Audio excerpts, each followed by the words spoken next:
అదేదో నెగిటివ్ గా మాట్లాడేవాళ్ళు లేకపోతే నాకు ఇది కావాలని అడిగే వాళ్ళకి ఉండదు. అయితే ఏదైనా కావాలని అడుగుతానంటే ఇస్తారు తిట్టకుండా. లైక్ ఇప్పుడు నిన్న అమ్మాయి ఎవరో అడిగింది, అన్న మాకు ఆటోలు కొనుక్కోవడానికి డబ్బులు ఇవ్వని, నేను అద్దెలుగా పెట్టుకుని ఇబ్బంది పడుతున్నాను, నువ్వు ఇచ్చిన పథకాల వల్ల లాభం పొందుతున్నావు, అట్లా మాట్లాడే వాళ్ళు ఎవరైనా ఇస్తారు, అప్పుడు స్పందించడానికి వీలుగా ఉంటుంది అనేసి. అంతే తప్పించి ఏముండదు. కొత్త ఒరవడు ఏం కాదు బేసిక్ గా. కాకపోతే ఏంటంటే గుప్పెట మోస్తే అందం, గుప్పెట తెరిస్తే అంత వికారం అంటారు. పెళ్లి కాక ముందు అబ్బాయి అమ్మాయి ప్రేమించుకుంటున్న టైంలో ఎదుటి రోజు రోజుకి ప్రేమ పెరుగుతుంది, ఎందుకంటే ఏది అందట్లేదు కాబట్టి. అదొక ఊరిచ్చే అందం. అయిపోయిన తర్వాత పెళ్ళైన తర్వాత నుంచి ఏమైపోద్ది, నార్మల్ అయిపోతాయి జీవితాలు. ఎందుకని అంటే రొటీన్ అయిపోయింది వాళ్ళ జీవితం.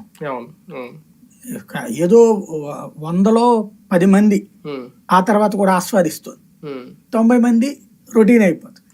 అట్లాగే ఇక్కడ కూడా ఏంటంటే చంద్రబాబు రోజు కనబడేటప్పటికి రొటీన్ అయిపోయింది. జగన్మోహన్ రెడ్డి ఇప్పుడే కనబడడం వల్ల ఆ సందడి కనబడుతుంది.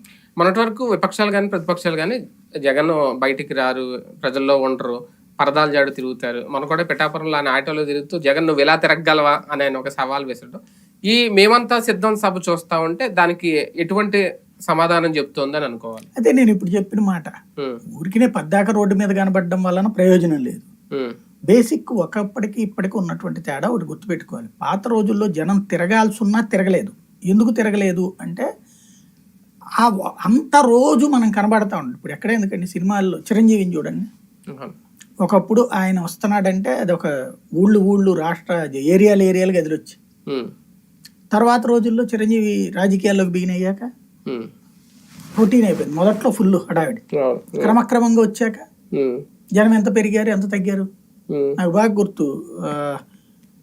2009 ఎలక్షన్స్ అయిపోయారు.